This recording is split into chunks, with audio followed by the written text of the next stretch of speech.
आपण आज देळूक या गावात प्रभाकर मांजरे साहेब यांच्या शेतावरती आहोत. तर ह्यांनी 10 दिवसाखाली ऊसावरती सिंडिका नावाचे या तणनाशकाचा अतुल कंपनीच्या सिंडिकाचा उपयोग केलेला आहे. त्याच्याबद्दल ही प्रतिक्रिया सगळ्यांना ते दिसलीच. काल फोटो आला होता ग्रुपला. तर आम्हाला विश्वास येत नव्हता की एवढा मोठा शिफ्रूट गेला कसा. तर आम्ही स्वतः पाहण्यासाठी आज ते सकाळी इथं आलो. तर नमस्ते भाऊ. नमस्ते. काय आपलं काय मत आहे सिंडिका वापरला आपण तर याच्यामध्ये? सिंडिकाचा आम्ही वापर केला याच्यासाठी की कारण का दुधी गांजरगवत जे काय हराळीचं बघा, हराळीचा एक बद आहे यावरामध्ये. अच्छा.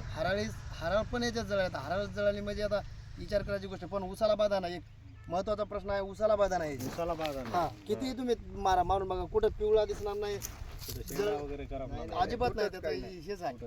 आणि जे तणकट आहे, जे आपण नको आहे ते जे तणकट आहे ते टोटल याच्यामध्ये जळूनच जाणार. शिफ्रूट 100% 100% रिझल्ट याचा 100% आणि बघू शकतो आपण मोठे तण सुद्धा भरपूर हो ना. गांजरगोत आता याच्यामध्ये दुधी टिकी आणि शेतकऱ्याचा लय वारी म्हणलं तर दुधी आणि गांजरगोत भयंकर स्थिती. हा, आणि हे शपूत आता बघा, आता गांजरगोत आणि दुधी जळालं म्हणजे आता ते शपू त्या तणकटाला काहीच येत नाही.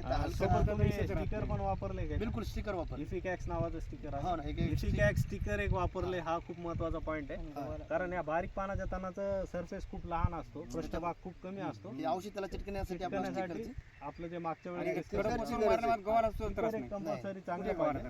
कदाचित त्यांच्याकडे रिझल्ट एवढे चांगले येण्याचं कारण असेल की स्टिकर यांनी आतापर्यंत आम्ही वापरले. कमीत कमी 5 एकरला वापर केलेला आहे. 5 एकर वरती वापर. नाही कडपासून मारलंय पण ते गव्हाला त्रास मामाचं म्हणणं आहे कडपासून मारले इथपर्यंत बघा. हे पूर्ण गव्हाला नाही. बाजूला गहू आहे, अजिबात नाही गव्हाला नका. बांध सुद्धा नाहीये मध्ये, बाजूला गहू आहे पण गव्हाला काही हानी झाली नाही. हेच दाखवण्यासाठी मुद्दाम आम्ही इथं थांबलो. आता ते दुसरे तण बघा, आपण फवारताळे दुसऱ्या पिकाला हे करतो. यानं नाही थोडंफार उडतंच, किती म्हणलं तर आपण हवेनं उडतंय. उडून पण ह्याच्यावर काही बाधा झाली नाही. नाहीच चांगलं आहे. धन्यवाद. ही माहिती दुसऱ्यांपर्यंत पण पोहोचवा. बिलकुल.